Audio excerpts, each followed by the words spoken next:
Thank you, Alex. Hi, everyone. Thank you for coming. And thank you to the organizers for putting this together and giving me the chance to speak here. It's great to see everyone here in person after 2 years of doing virtual conferences. I'd like to tell you about some work I've done. You can't hear?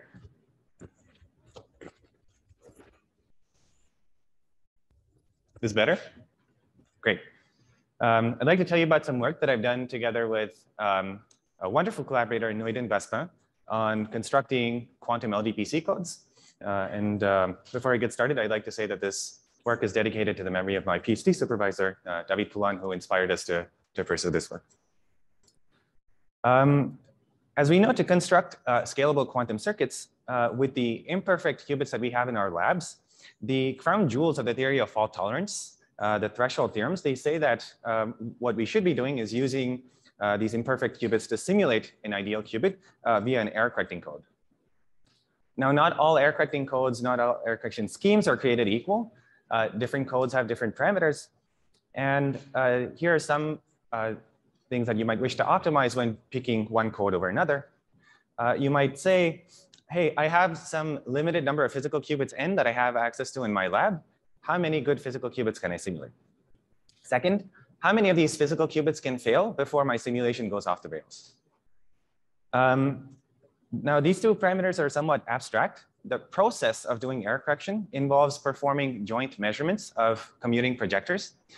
And for this purpose, you might wish to ask, how many qubits am I going to have to measure at any given point of time? How many qubits does each measurement involve? And how are these qubits arranged in space physically? Oh.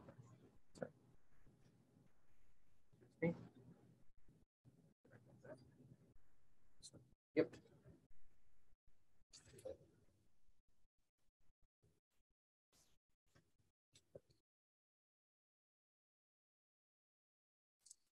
Right.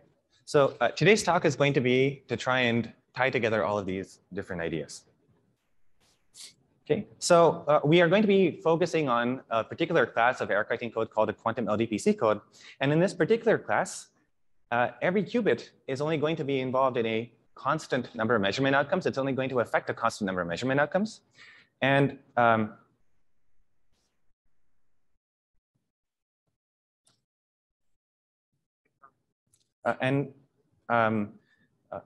every measurement outcome is only ever going to measure a constant number of qubits. How do we visualize this? We're going to do so using a connectivity graph.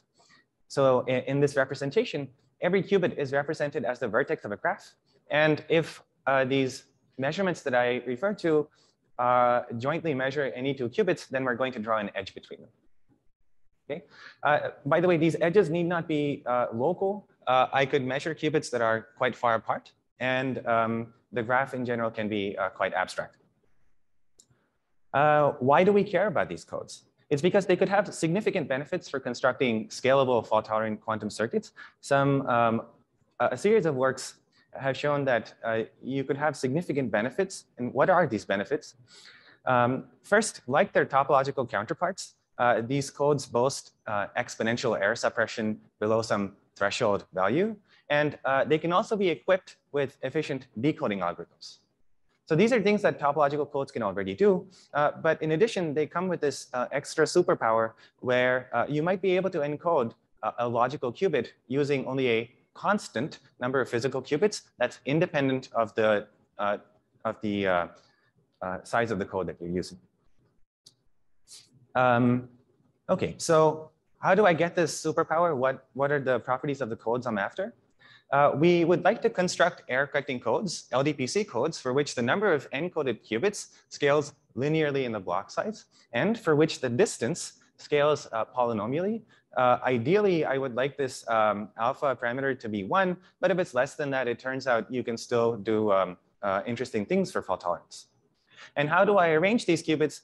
Ideally, I would like to set this up on a tabletop and ask that each of the measurements that I'm performing only involves qubits in the immediate vicinity of my syndrome qubits. So I'd like local measurements. Unfortunately, some seminal results by Baspin and later by Poulin and have told us that locality in this way is a very strong constraint, and you cannot get good error correcting codes. In particular, they showed that there's this trade-off between the code dimension and the distance. There's a very sharp trade-off that's induced by locality. And to get around these constraints, there have been several constructions that give up on spatial locality and instead think about constructions of codes motivated by either algebra or graph theory. I'm not going to get into the specific details of these codes. If you'd like to learn more, you can check out descriptions of these codes in the error correction zone.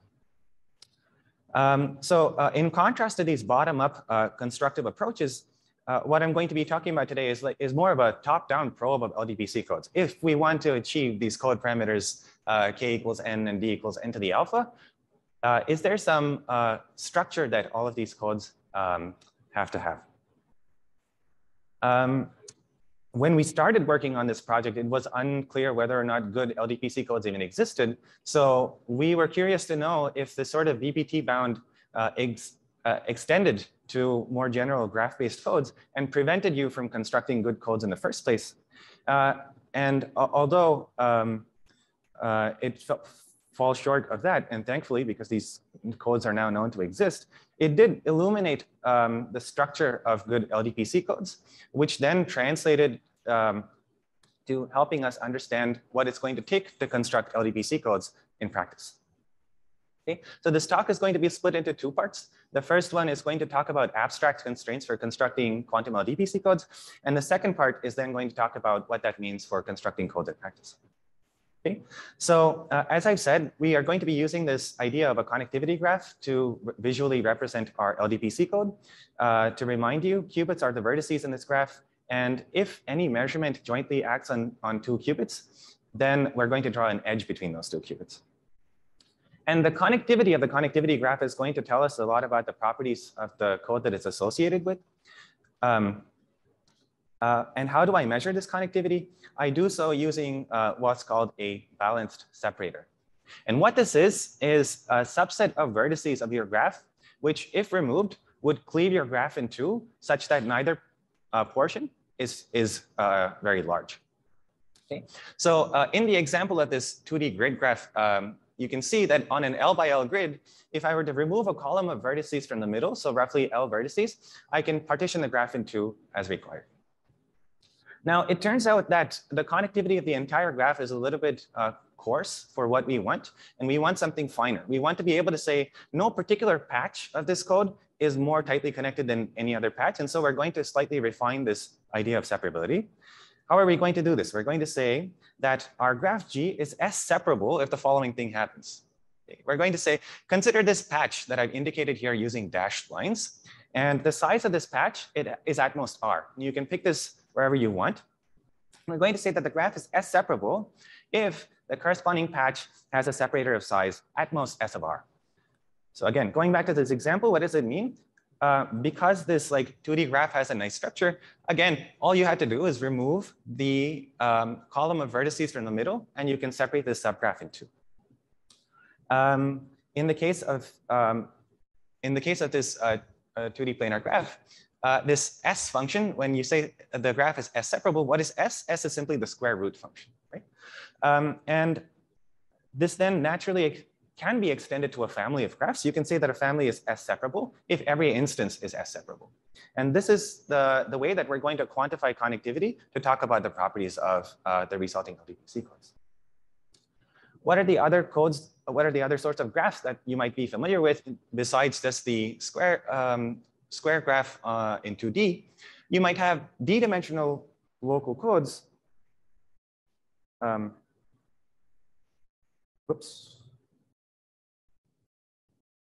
You might have d-dimensional local codes, and the separator for these graphs is also quite poor. But as the ambient dimension increases, they become better and better connected. And on the other extreme are graphs that cannot be embedded in any fixed dimension. These are expander graphs, and they're extremely well connected. And you're going to have to remove a number of vertices that scales with the size of the graph in order to cut this graph in two. Okay. So with this language, we are now ready to state our results. So we are considering some family of commuting projector codes that are LDPC, and they have some associated connectivity graphs. And we're going to say that just for the purpose of illustration, we're going to say that the separator is some polynomial function. We're going to say that it's r to the c for some parameter c between 0 and 1. Okay, so our first bound is a bound on the distance. So it says if your graph is poorly connected, then you're not going to be able to achieve distance scaling linearly within. And this was the thing that we've been searching for such a long time as a community. And so as a quick sanity check, let's plug in what we learned from the previous slide. If you have a 2D planar graph, and you know that the size of the separator is the square root function, then this bound says that the distance is upper bounded by the square root of block size, something that we already knew from the Rabi-Terhal bound. So that's good. We recover known bounds. But in addition, what does this tell us about the structure of graphs? It says that you're going to be able to achieve constant relative minimum distance only when the graph contains an expander, or in other words, when the separator scales with the size of the separator. Okay. Our next bound is a bound on the code dimension and distance. So it says that if you were to increase one, then it's going to come at the cost of the other. And how does this work? It works in the following way. Again, this might be opaque if you're looking at it for the first time. So let's consider some sanity checks and ask what is it that we want to do. We would like to construct graphs for which the number of encoded qubits scales linearly and d scales as n to the alpha. And this is going to be impossible unless the graph, again, contains an expander. So you're demanding a lot of connectivity from your graph for it to be a good LDPC code. And as a sanity check, again, you can plug in a planar graph, and you find that if you have a planar graph and you've saturated this distance, if the distance does indeed match what it says the upper bound is, then it says that the number of encoded qubits can be at most square root n. If you're familiar with this BPT bound, or you remember it from a few slides ago, you might think, oh, this is not tight, because that bound says that if the distance were square root n, the number of encoded qubits could be at most a constant. And let me quickly give you some intuition for why this is the case. The tools that we're using are similar to what the original Rabi-Terhal bound uses. It's this beautiful idea of a correctable region. And what it is a correctable region in your set of qubits is some patch which, if deleted, doesn't affect the encoded information. I can still recover the encoded information. And why is this important? It's because these beautiful theorems by Rabi-Terhal and Rabi-Terhal and some of the other later works by Rabi and Koenig too, what do they tell us? They tell you that if you were to understand the size and the number of correctable regions in your code, this is going to reveal a lot of information about the code. It's going to tell you about the code dimension. It's going to tell you about the distance. It's going to tell you about your ability to perform short depth circuits. In these works, they had the advantage of working with a nice 2D lattice. And this has a lot of structure associated with it. Unfortunately, when you're given an arbitrary LDPC code, you're just handed some graph. And so you don't have this nice structure to exploit. So you're going to have to make do with weaker conditions, and because of which our resulting bounds are also weak.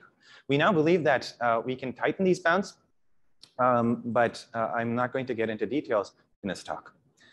And let me quickly mention some of the graph theoretic tools that we're using. Again, I'm not going to get into the details. Two ways that we use to partition the graph into these correctable regions. One is something called a tree decomposition. It's a natural way of partitioning the different qubits in your code into different bags. And these bags together form a tree. And this tree decomposition is extremely nice because there's this key property of the tree that you get called the tree width. And this is closely, intimately related to the separator that we just discussed. So if I know about the tree, then I also know about the separator properties of the graph that I started with. And second, of course, because I'm starting with the separator assumptions, I can just recursively separate my graph into smaller and smaller pieces until I get correctable regions. And then I know how to piece these regions together so that together they're all simultaneously correctable.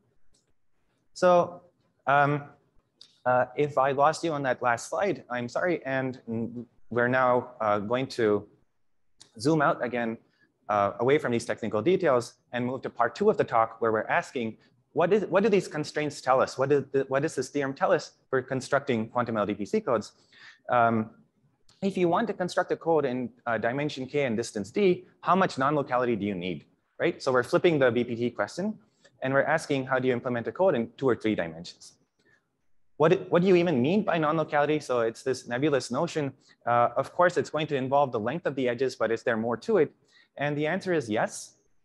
In addition to the length of the edges itself, you're also going to have to ask how many of these edges are long range, because you might be asking, is it possible for me to get around the BPT result by having an almost entirely local code and by having only, say, a handful of connections that that connect my corners together? So maybe only 4 long-range connections. And unfortunately, that turns out not to be the case.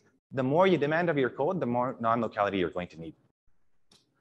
So we're going to quantify non-locality using these two things. Okay? And let me quickly give you some intuition behind how this works. As we've just seen, good codes require a lot of connectivity. And the way that we're going to think about physical implementations is by taking this connectivity graph and embedding it in 2 or 3 dimensions. And the length of these edges is whatever length is induced by this embedding.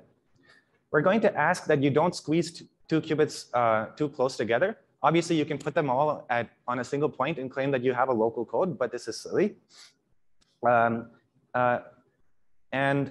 With this constraint, what do you get? You know that if a graph is tightly connected, then the maximum distance between 2 vertices is going to be small. For instance, if you're familiar with an expander graph, you know that the diameter of this graph is only log n. For me to get from one vertex to the other only requires some log n number of steps.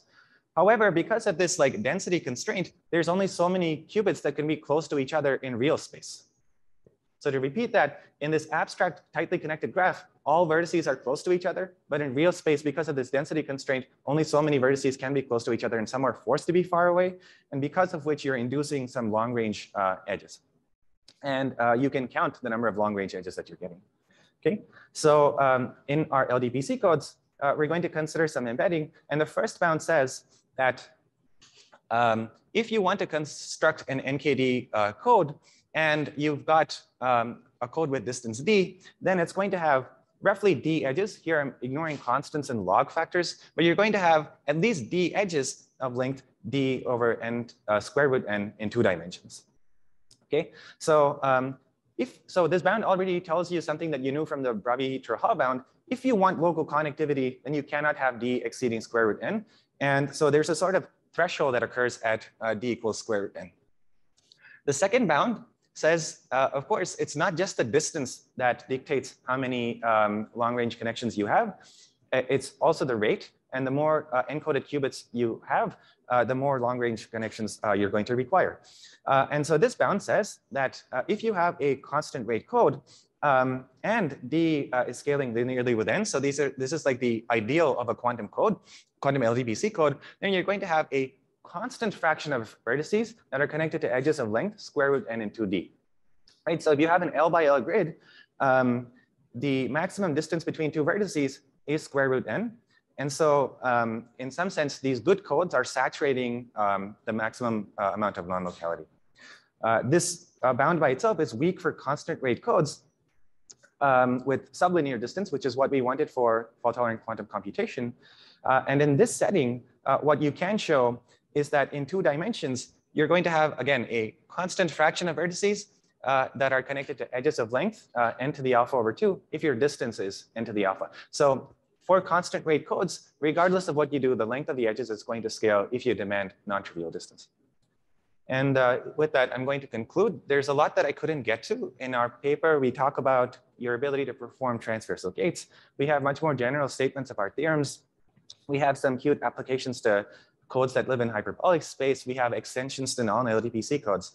Let me also mention some future directions. We are interested in understanding whether or not these bounds can be saturated and if there are explicit constructions that saturate these bounds. And as you can tell, when I construct a code now, I don't start by thinking about the separator. This is more of an afterthought. So these are descriptive rather than prescriptive bounds. Are there techniques that we can build to use these going forward in going the other way? And what does this mean for experimentalists, are there simple implementations that I can come up with for experimentalists that use between 500 and 1,000 qubits that look nice, but with not too much non-locality? And with that, I'm going to stop. Thank you.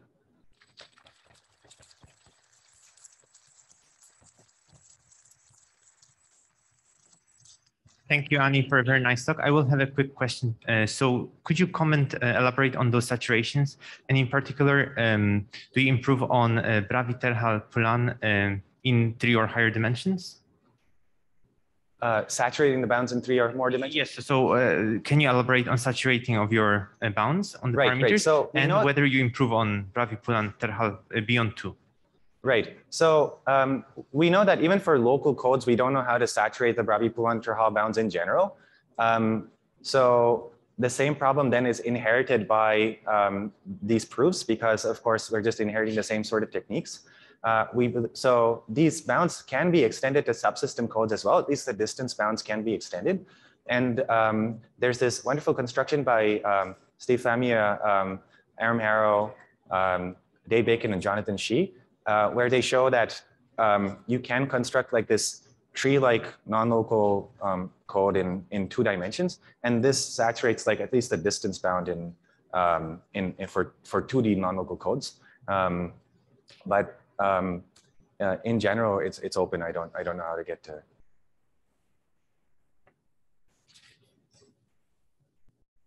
On your last slide, you mentioned that there is some paper by the Microsoft team on like the restriction of the implementation. Could you comment on that, please? Yeah. So this work from the Microsoft team is beautiful, where they've shown that if you have a, I should disconnect. Yeah. So in that work, what they've done is they managed to show that if you have a hypergraph code, you can implement this using 4 separate layers. And within each of these layers, the wires are not crossing, but there is like no constraint on the locality of your implementation. And so